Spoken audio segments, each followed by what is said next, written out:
All right, you ready? Yep, I'm ready. Hair looks great. Thank you. All right. Got my bandana. Got my tape. All right, where's the belts? Don't you have the belts? No, they were by your makeup last time I saw them. Like, right. But they're not in They're here. not by my bag. Look in your bag. I'm looking in my bag, and there's a banana, but I don't see any. Excuse me, Raina, belts. have you seen our tag belts anywhere? Nope. Are you sure? Yeah. Are you not sitting on them? Maybe you moved them to sit down? Nothing? No, girl. No? Oh my God, David's gonna be pissed.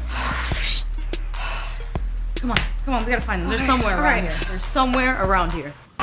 You know, and we all have our 15 minutes of fame, and I'd like to take a couple of my 15 minutes to talk about the rights and the wrongs in the world of professional wrestling.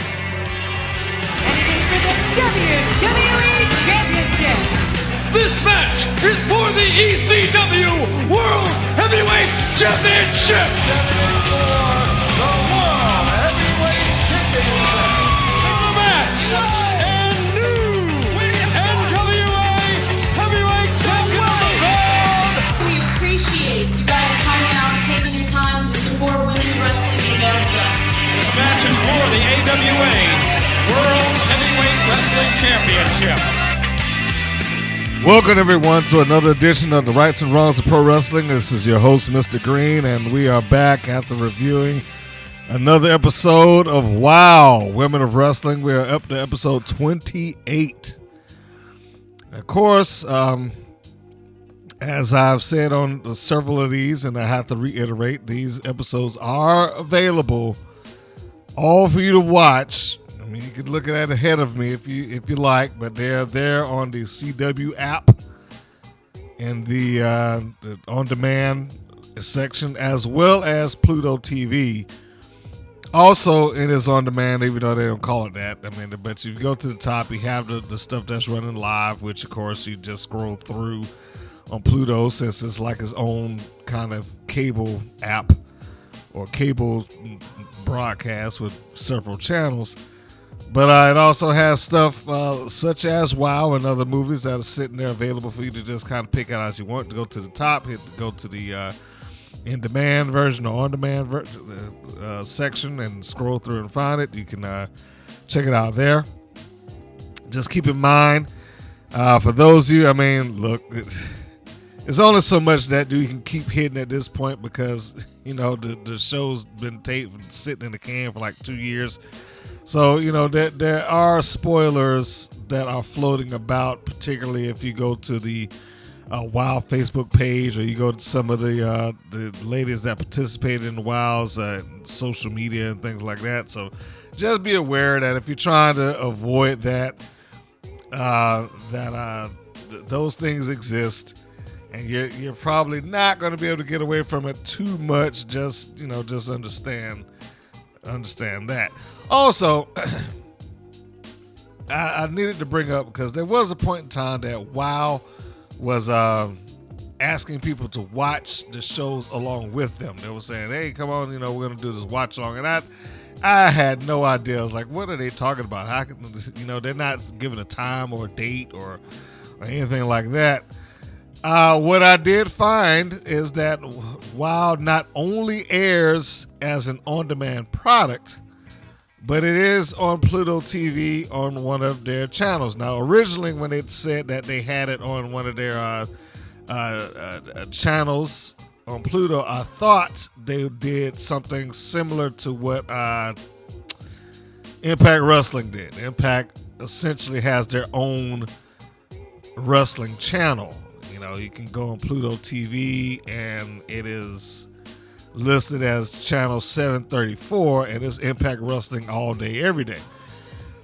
Well, just above that, for those who are interested, just above that is channel 732, and that is the Pro Wrestling channel. Now, they run wrestling from several different promotions all day long.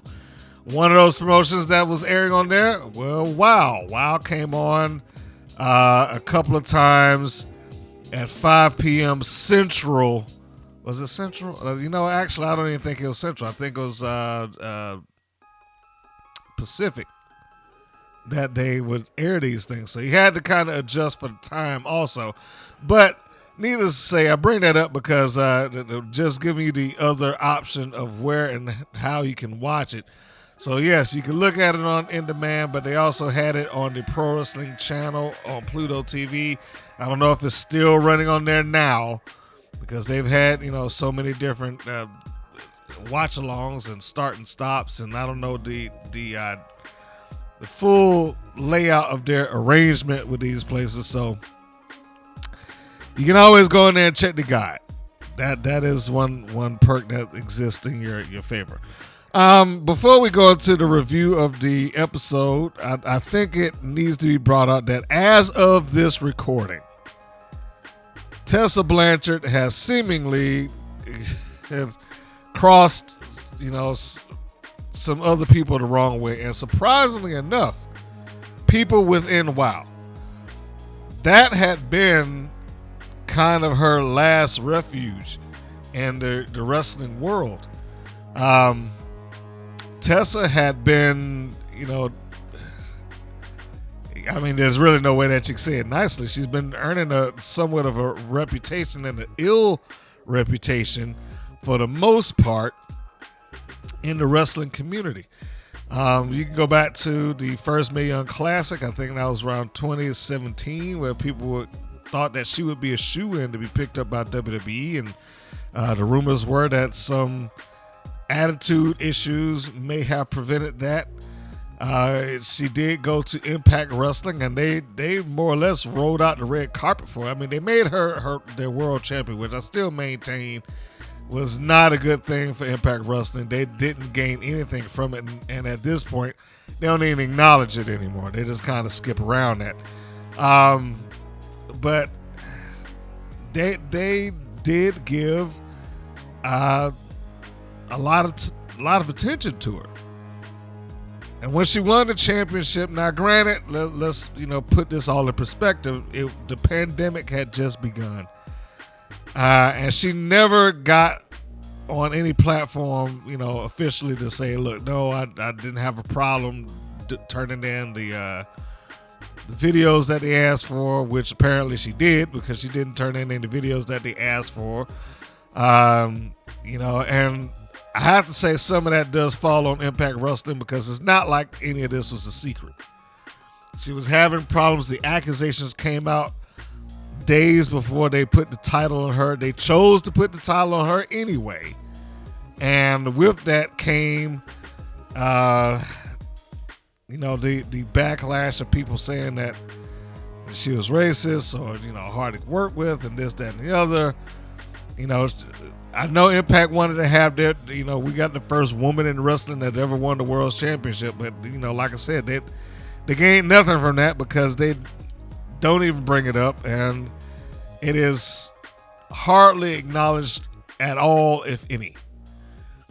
And with her being the champion of the company, not showing up, granted, again, it was during the pandemic, but not showing up and not sending in the video that they were asking for, it pretty much left them no alternative. They cut her loose. And after that, what did you have? You had AEW, where her father is, and somehow she has not showed up to that promotion, surprisingly, yet.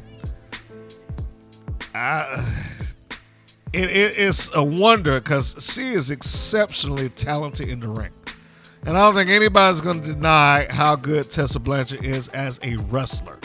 If you're listening to this, there's probably a good chance that you've watched WoW at some point in time, and you've seen what she's capable of doing, but she has not shown that same stature outside the ring. Inside the ring, she's regarded as one of the best that has ever done it, or is doing it right now. But she certainly, outside of it, seems to have some level of issue. And moving this back to the actual story, it's been reported that she had some complaints from trainees and what have you at WoW, Women of Wrestling. And I find this, I don't want to say funny, but I find it interesting because this is the same thing I was talking about when they kept her. See, when the world of pro wrestling, I don't want to say turned their back to Tessa Blanchard, but they actually just, stopped entertaining having her appear or do, shows for them. Wild went the opposite direction. Wild embraced Tessa Blanchard. Wild, not only embraced her, they positioned her as a top girl. She wasn't even the champion in this last go round of media interviews and things like that they did. But even following that, they Wild stuck by her all the way, and then up until this point, I would say even now they really haven't shown anything to be different. But when I say that they embraced Tessa, they embraced her because during this point in time when they, when everybody was saying that, hey, she's just hard to work with. I don't know about having her come into these different promotions and all this stuff like that. Wild went out of their way to release a T-shirt for Tessa Blanchard. And in fact, I would say I think that T-shirt still is in the Pro Wrestling Tees store. I mean, it's certainly, as I'm recording this, it is now because this is all very, very new. So they certainly have not had the chance, if they wanted to remove the shirt. But they leaned in on this idea that she had heat with people. And what did they do? They made a T-shirt, the Tessa Blanchard Nuclear shirt, where when you see the shirt on the front of, they have the diamond at the top because they called her the Diamante of wrestling. She was the diamond of wrestling as far as Wild's lineage is concerned. And they have this diamond that's kind of blended into a nuclear explosion off in the distance. And underneath that image, they have the word nuclear Tessa Blanchard. So yes, it wasn't like they were not aware that she had some issues. It wasn't like they didn't get the word of it. They made a shirt about it. So, that takes me back to what I was originally saying about them, is that it's hard to feel bad for them if Tessa did go in there and start doing. Now the reports basically say that Tessa, during an acting class, so I'm not sure why she would be teaching that. If anything, I think you'd have a legitimate actor or what have you. But in any case, I guess Tessa at this point, you might as well call it an actress, because that's kind of what WoW is to some degree. You got to be willing and able to act to be on that show. But let's get the report up here before we go into any sort of recaps. It has been kind of pointed out by Fightful Select that there's allegations with Tessa Blanchard and the promotion or the company of WoW. Blanchard, of course, was meant to be a centerpiece, but apparently other attendees isn't the right word, trainees.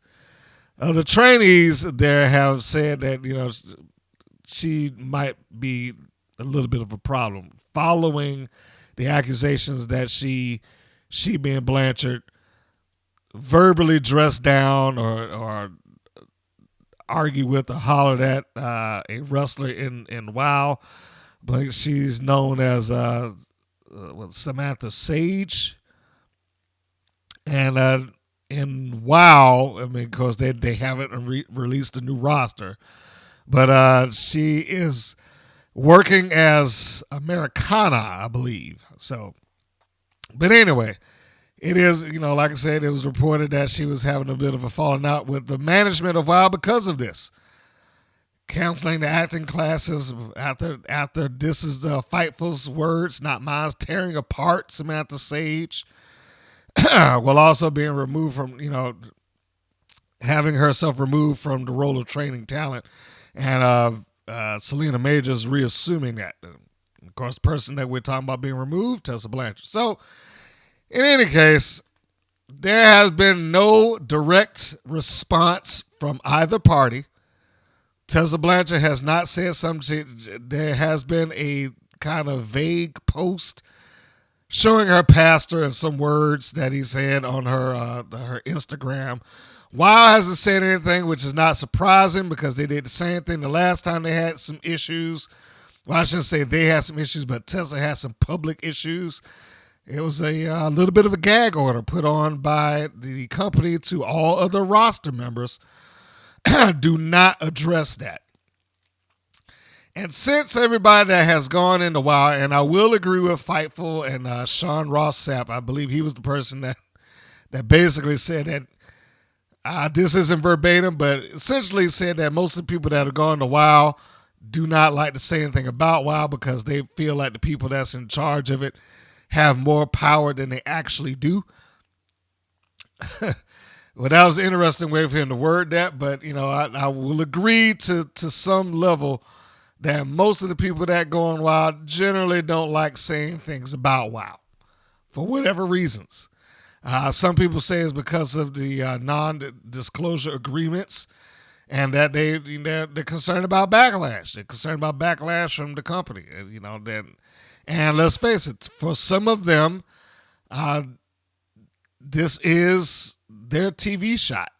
Some of them are, never been in that position before. Some of them may not be in that position again because they're not really looking to be a wrestler beyond being a WoW superhero. So you don't get a lot of people that's willing to talk about these things, unfortunately. So we have to wait for the full reports to unveil. So we will leave that as it is. If more information comes, and we will pull that out. Anyway, so let's go to the review of WoW episode 28. We start this one off with the video package setting up the feuds to be featured later on the program. One of those being Lana Starr and her former proteges, and the main event scene being covered with Tessa Blanchard and Venomous and the Beast. I have to point out they also brought up Chrissy Vane in the WWE for the brief stint that she was there. I think she was there for like less than a month. But they brought it up, just to give some context to where Chrissy Vane went. And, how the separation of Vane and Amber O'Neal kind of worked out. The second segment featured Malaya Hosaka, along with Exile, the other two members of Exile versus Chantilla Chella. I still am not very happy with that name. It just sounds like such a fad name. Let's name her after this music festival. Anyway, it was a solid match. Solid, basic, but it was, decent. Exile, of course, cheats to give Malaya the win. Considering how close this was to the referee, we're just going to go on record and say that the WoW refs here are just blind. Of course, we know the reality is he probably already knew the finish, so regardless of whether he saw anything or not, or was close to it or not, he had to ignore it because he knew what was supposed to happen. I don't know. This is one of the points that you have to, be the old man in the room. It's like, what? Can we at least do something on the fly when things that don't work well live happen? I mean, yeah, they did their best, and like I said, they knew where they were going, and it wasn't like he was, I guess, blatantly staring at least not on TV, but still, it was close enough. They should have done something else. I mean, it was a double team on Chantilla with the referee standing no less than 2 feet away.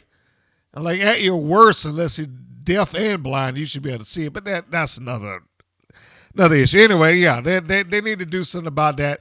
Learn to call something on the fly if things like that happen, or the ref should get out of their way. I mean, he definitely should apologize if he calls that. Segment 3, we have a recap of the theft of the tag team belts by the Dixie Darlings. Still somewhat being presented as, oh, they're just playful scamps. When I have said from the get-go that they are heels. Jesse Jones and Amber O'Neal had every reason to be mad, and they shouldn't have been booed for it because they had their boots stolen. And that cost them the opportunity to go to the next round in the tag team tournament. So we got a little recap of that. Just to, of course, the last few weeks, WoW has been setting up that the Dixie Darlings are pranksters, so to speak. Segment 4 shows Fire and the Drilling now realizing that their belts are stolen. And now this is all a vignette. So this, the one thing you can say that WoW does well is that the stuff that they have does generally look good in the background, except for this one scene that the camera caught the boom mic in the mirror. But that's a production issue, and it happened to the best of them. It just so happened to happen here on a show that's supposed to be a national broadcast. So anyway, Fire Drilling in the backstage. They are realizing that the belts are missing, and now they're like, hey, you seen our belts? That David's going to kill it, because I guess the setup here being is that when you're the champion, you hold on to the belts, but it still, belongs to WoW. That makes sense. So now they're concerned like, oh man, David's going to kill us if we don't find these belts. The cut to the Darlings are now presenting the belts to Jesse Jones as a peace offering, is what they called it. And they're doing this in front of the camera, so it's, there's moments where WoW likes to pretend that the camera's real, and then there's moments that WoW likes to go with the opposite, like, oh, these are just invisible eyes watching us. I think they need to pick one and just go with it, and that'll kind of determine how they present these things on camera. But in this instance, the camera apparently isn't here because they're just unveiling their crime in front of Jesse Jones and the world. So, and anyway, they showed the belts, and Jesse's like, oh, she's kind of impressed to some degree that they have them. Then we go to a video set up for Steffi Slayers versus the Temptress. This is revenge for an attack that seemingly happened months prior. Now, this bothered me. I don't remember in any of these reviews anything with the Temptress attacking Steffi Slayer's partner, because that's what it's supposed to be. It's supposed to be an attack on Keita Rush that happened months ago in an entirely different season. So what's the point behind this? They should have just made this a regular match. It didn't require anything. I mean, if it was that important, there was no lead into this. There were no matches talking about it before. They hadn't addressed it up until now. This could have just been a cold match, and they could have moved on. But they had to shoehorn this storyline like Steffi Slayers is getting revenge for her tag team partner. Like, what was that 5, 6, 7 episodes ago? Anyway, so no, I didn't care for that. It felt forced. It's great for Steffi Slayers to give her more attention and time and everything, on camera while her partner's down. But yeah, this just felt so shoehorned. Just give her the match and be done. So the next segment is exactly that. It's the match with Temptress and the Dagger versus Steffi Slayers. Steffi's the clear fan favorite there, and she's gotten a lot better. A long way from when she first started off, but as she should. I still say that she, amongst a couple of the WoW originals, would do better if they actually wrestle someplace outside of WoW every once in a while, just to kind of get the feel for different styles and different crowds and different rings and things like that. But again, I know that most of them are not looking to be anything beyond being a WoW superhero, so we'll move on. Dagger was playing the role of the manager here. And she did a good job choking out Steffi when she got the chance with the bullwhip and, tripping up, just doing manager stuff. Wild wrestlers almost don't attempt cheating behind the refs' backs. So when I saw Dagger do that, I was happy. That was one of the major complaints the last seasons. Like, even the managers who are managers didn't do things. And then when they did do stuff, or the wrestler would see them do it or something like that, I was like, it wouldn't lead to anything. It wouldn't lead to the manager bump. Every manager had to do that at some point. Your Jimmy Harts, your Bobby Heenans, your Jim Cornettes, your Paul Heymans, they all had to do it at some point where they finally got their comeuppance. And well, that was one thing that was missing here. You never got a manager that got their comeuppance up until recently. And I've enjoyed that because it feels a little bit closer to the pro wrestling roots. Where they're getting involved more often, they're doing more cheating behind the ref's back. And I say this about all of them. Lana Starr, or I'm saying it about all of them now. Lana Starr, Samantha Smart, Dagger in this instance, Sophia Lopez. I'm sure they can all get better, but they have gotten better from where they were. So I just, had to add that in there. However, in this case, the manager's interference didn't really help because the miscommunication caused Temptress to hit her partner, and Steffi Slays won with a roll-up. So she continues to climb the mountain and get better and, reposition who Steffi Slays is. Good for her. And on the other side of that coin, as I just said, the people who have been operating as managers have gotten better. And I'm, impressed and happy with that. Next segment. The Dixie Darlings and Jesse talk about title shots. Basically, they got the belts and they got a way to leverage it, leverage themselves into a championship match. They didn't say that. That is my interpretation. Cut to Amber O'Neal, Lana Starr, and Lana's video history package. It was a nice use of photos that Wild clearly got from some wrestling magazine organization, maybe Pro Wrestling Illustrated. Who knows? I don't remember the credit to. But it was a nice use of the photos to play up Team Blondage.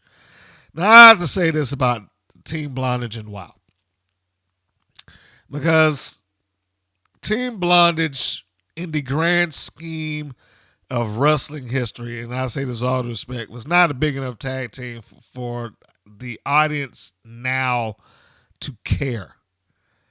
It's not like the Dudley Boys getting back together, or the Steiner Brothers showing up together, or the Harlem Heat, or I don't know, whoever.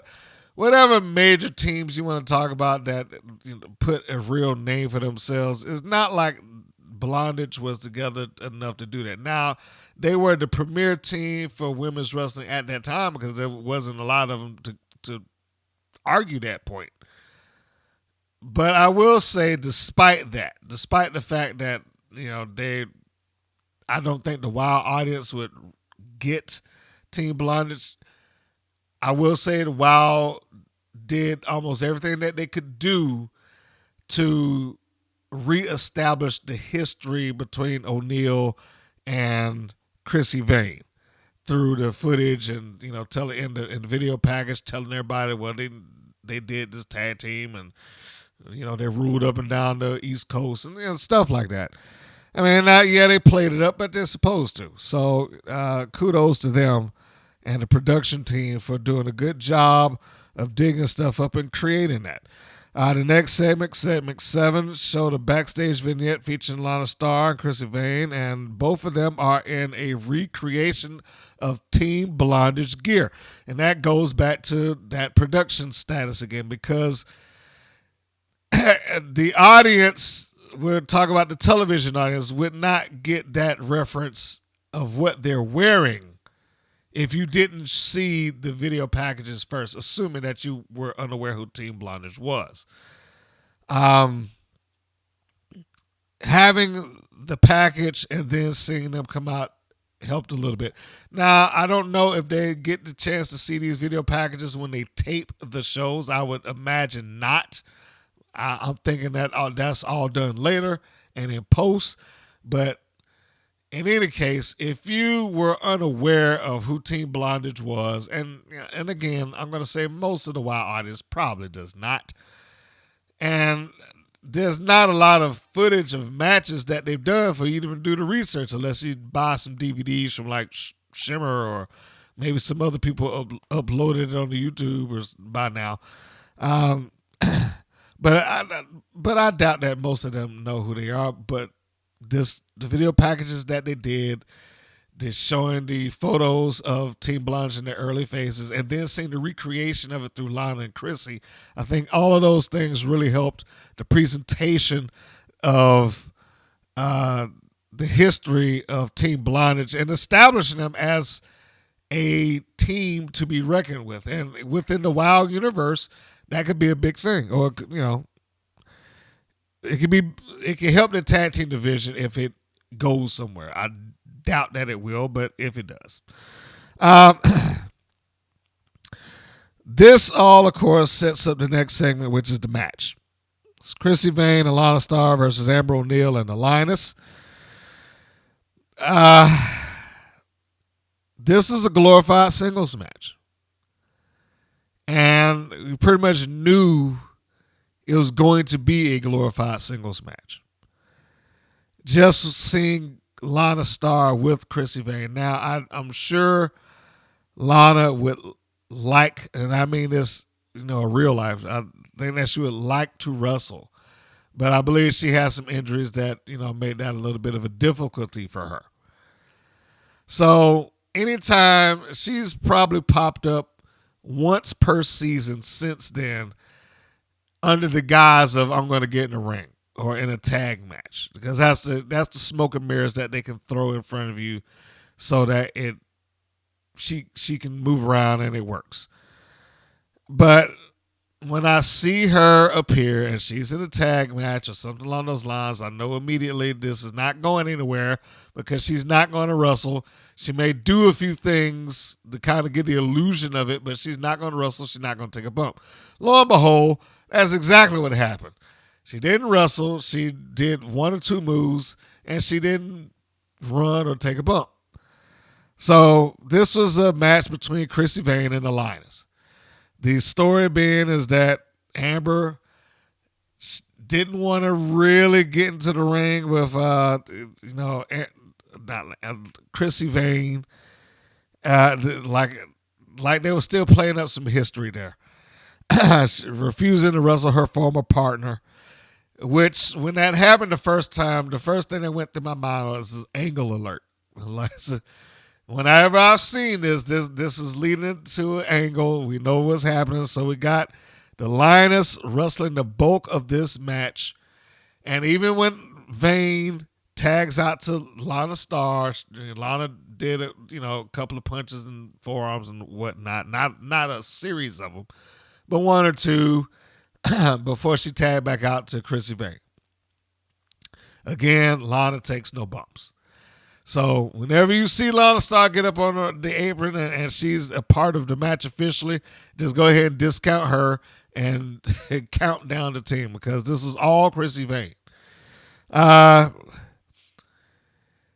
I said a second ago, Amber refusing to wrestle her former partner was a complete angle alert to me.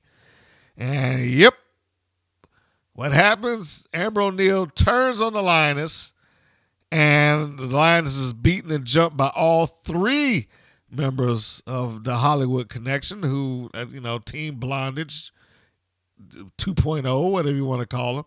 Because Amber revealed herself under her shirt that she had been wearing. She's wearing, well, not her shirt, I'm sorry. It was her shorts. I can't remember. It was a portion of her gear. I want to say her shorts. That she was wearing Team Blondage colors and the uniform underneath her country girl gear. So we now know that Team Blondage is a 3-woman unit. Amber O'Neal went crawling back to Lana Starr, and she is now tag team partners with Chrissy Vane again. So the packages that we've been seeing on Wild Television, showing the history of Team Blondage, has also served as vignettes to introduce them. They got double the use out of it. And I'm all in for that. I like it. The next segment wasn't bad, but I wish this was pushed back.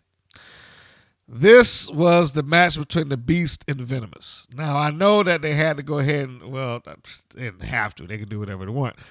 But I was going to say, I know that they had to go ahead and push Venomous forward because she had won against Tessa Blanchard in a somewhat number one contenders match. And now they're going in short order to this. I really thought that Venomous needed to win against some more people. She needed to beat some more people up before they dropped her in there with the Beast. The Beast has already been kind of established amongst the fans that she's the female Goldberg. She's the female Brock Lesnar. She's the female, whoever you want to call that just ran through the competition and just ate them alive. That's what she is.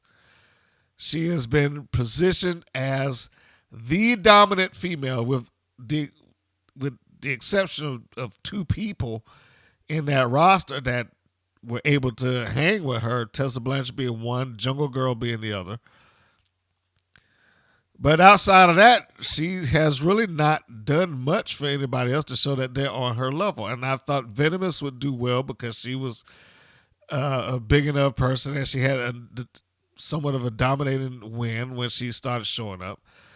But having some more matches underneath her where we could build to that point of her actually calling out the Beast to say, I'm coming for you, or coming for the belt. We never got into that. Here she is. And that seemed like there was nothing on it. There was nothing on this match. It's decent to watch, but it was just nothing on it. There was nothing that made me feel about who I cared to win one way or the other. It was cold. Even though it was a championship match, this was a cold match. Again, nothing against the effort put in the ring, but just what led into this is like, all right, well, here's a championship match. Now, I understand the Beast had two other championship matches that were cold. They were, more or less open challenges.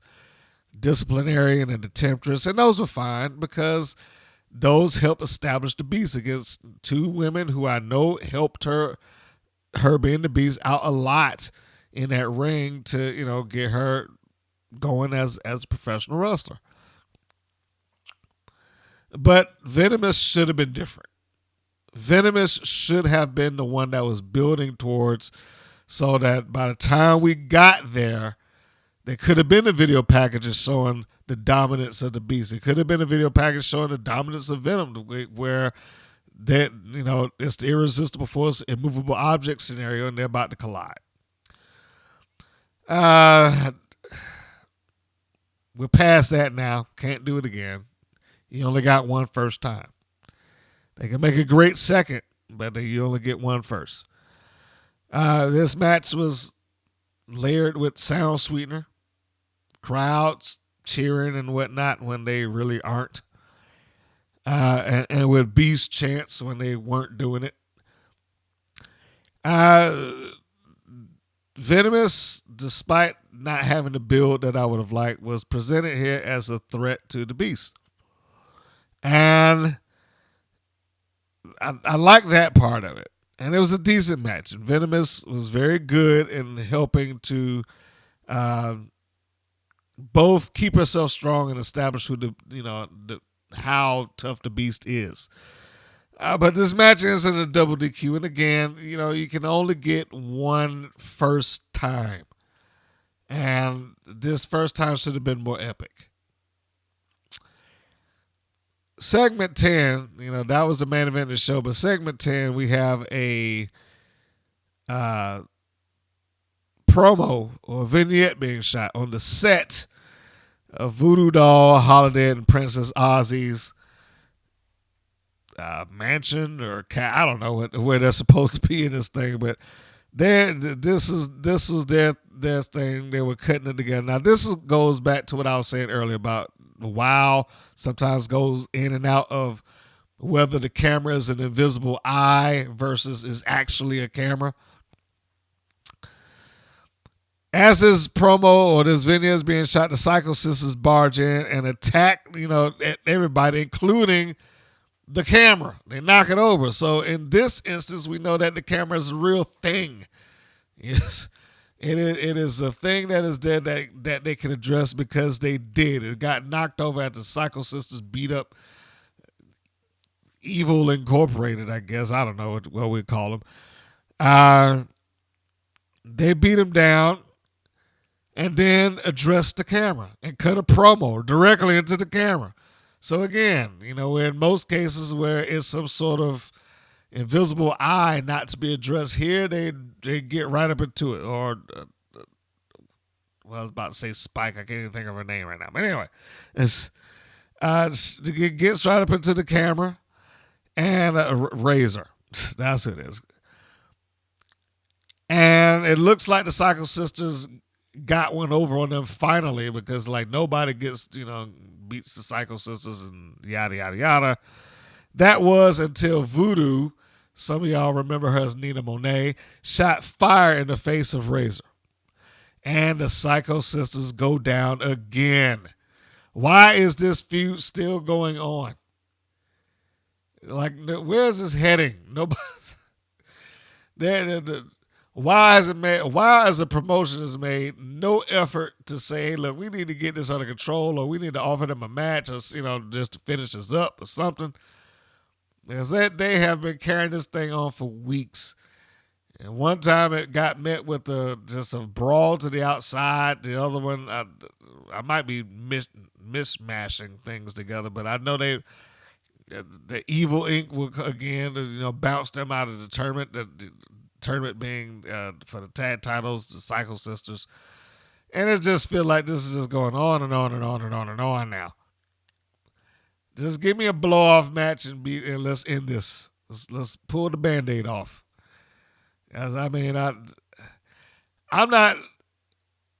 There's some good wrestlers there between Ozzy, Monet, Holiday, Harlow, and Sarah the Rebel, Rodriguez.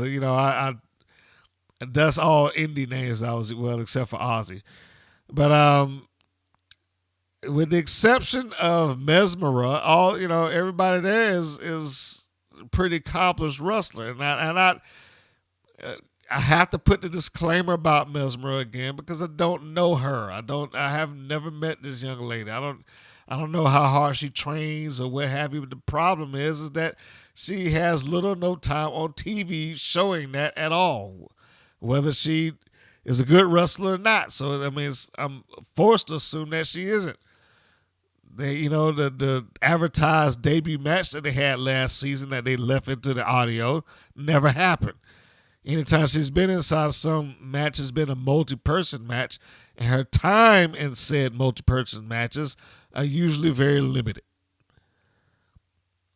That's, she interacts with a lot of people now, but her timing within those matches are generally pretty short. So it's hard to add her into the point, the group as a good wrestler. But anyway, the point being is that they're enough there that they can finish this off and have a good match doing it. I have no doubt about that, but the feud in and of itself, I'm just wanting us to kind of close the chapter on it. The Psycho Sisters do not seem to be like they're getting anywhere in this anyway. So I'm not sure where this is supposed to go. This episode of WoW, although it had entertaining matches in it, the championship match with the Beast and Venomous and Steffi Slays versus Temptress. These were decent matches, most of which didn't seem to, even though they tried to give Temptress versus Steffi something with this nonsensical footage, it was a cold match. It was just a match for the sake of having a match. The tag match with Vane and Starr and O'Neal and Linus, yeah, it had some good wrestling in it, but it felt like what it was. It was an angle alert, and the only purpose that match served was to push Amber back into the good graces of Team Blondage. The Beast Venomous match went to a double DQ. It wasn't a bad show or a bad episode, but this is completely missable. If I had to say anything about it, there's nothing here that happens outside of the Amber O'Neal turn that you could point to somebody else like, yeah, you should watch that. There's almost nothing here that I can say you should watch it. If you do, fine, but again, not enough happened to really make me feel like that. Fire adrenaline, searching around for the belts, never got anywhere with that. And the Darlings just giving the belts to Jesse Jones for whatever reasons, the peace offering. I don't even know what that's about. Other than the Darlings are switching heel, apparently. The Vane, Starr, O'Neal. I mean, all of this it just didn't seem to go into outside of that. Beast and Venomous. It was just missable. That's all it was. It was just a missable show. If you catch it, you catch it. If not, you're not missing much. I can pretty much say that almost everything that's in this will be recapped in its entirety on episode 29. They'll probably give everything that you ever missed out of this on episode 29 without missing a beat. In any case, that was the review. Check it if you can. If you don't, like I said, a missable episode. Hopefully episode 29 will be better.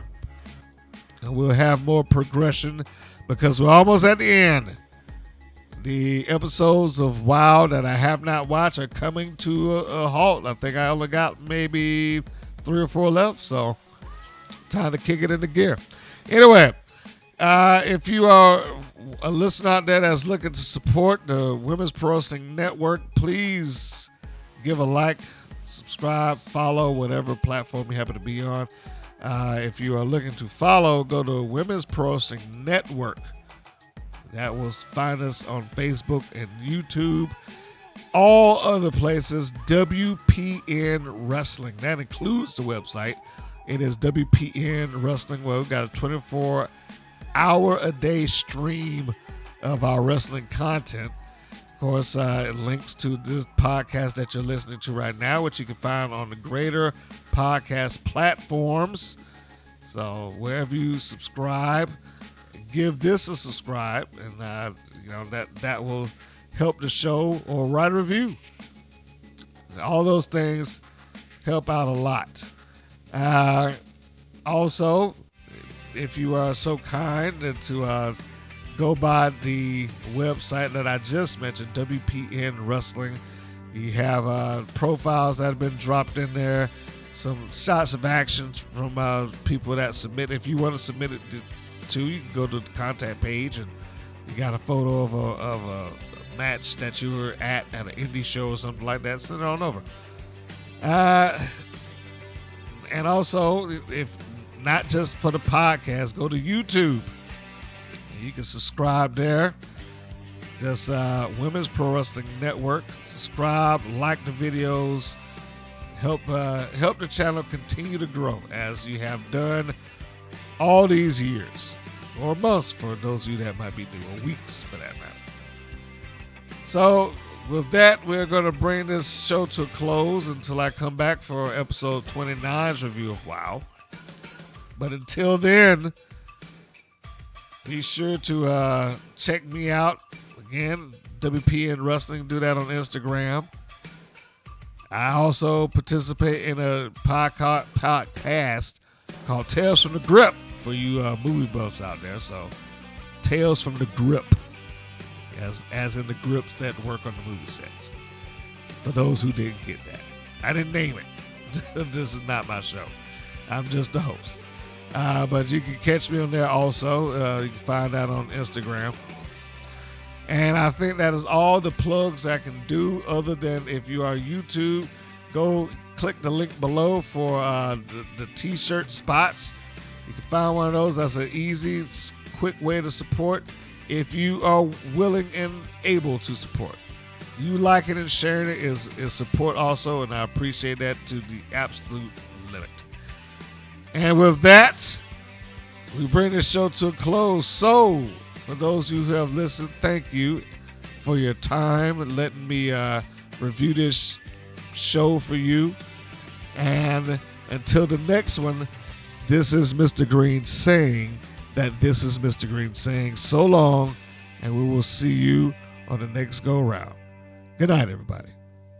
Thank you for listening to the WPN's Rights and Wrongs of Pro Wrestling. If you have questions or comments, please contact us via our Facebook or our YouTube channel at the Women's Pro Wrestling Network. If you're new to the WPN, feel free to subscribe to our channel and like our page. We appreciate your support. Thank you again for listening.